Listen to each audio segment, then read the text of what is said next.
Na, kell csinálni valamit a halért, jó? Jó, tessék. Szóval, hogy ott tartottam a bevezetésemben, hogy a megmozgatásuk is fontos, illetve hát emellett, mint látható volt előbb Imkével, illetve a kollégámnál, Lilivel, hogy tulajdonképpen bizonyos testhelyzeteket is hajlandóak felvenni, illetve hozzá vannak szokva a gondozók érintéséhez, ami nagyon-nagyon fontos a mindennapi gondozás során, illetve nyilván, hogyha valamiféle állatorvosi kontroll szükséges, akkor is sokkal egyszerűbb így ellátni őket, vagy megvizsgálni őket, hogy maguktól is hajlandóak megmutatni a testüket. Nagyon ügyes vagy, Imke. És akkor rá is térek, hogy értsék itt egy-egy ilyen kiszólásomat a fókákhoz, rá is térek a bóli fókáik bemutatásához.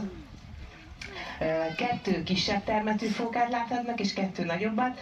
Ez a Zsiványit, Polly, aki az előbb megpróbálta önkiszolgáló étteremmé tenni a haltartómat.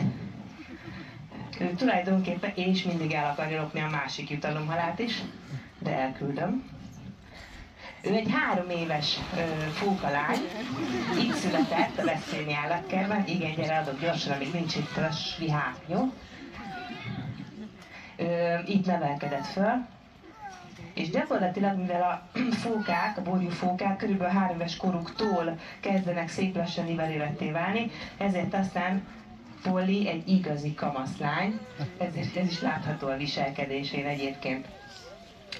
A testvére is itt van egyébként, ő a legkisebb fókák, pont most hajrázott rá a kollégám halára, ő Tobi, ő az egyetlen hímünk, és ő is így született, Pollynak az öccse, és alapvetően ő meg egy ilyen kiskamasz, mert 2 éves, mind a ketten egyébként júniusban ünnepelték a születésnapjukat.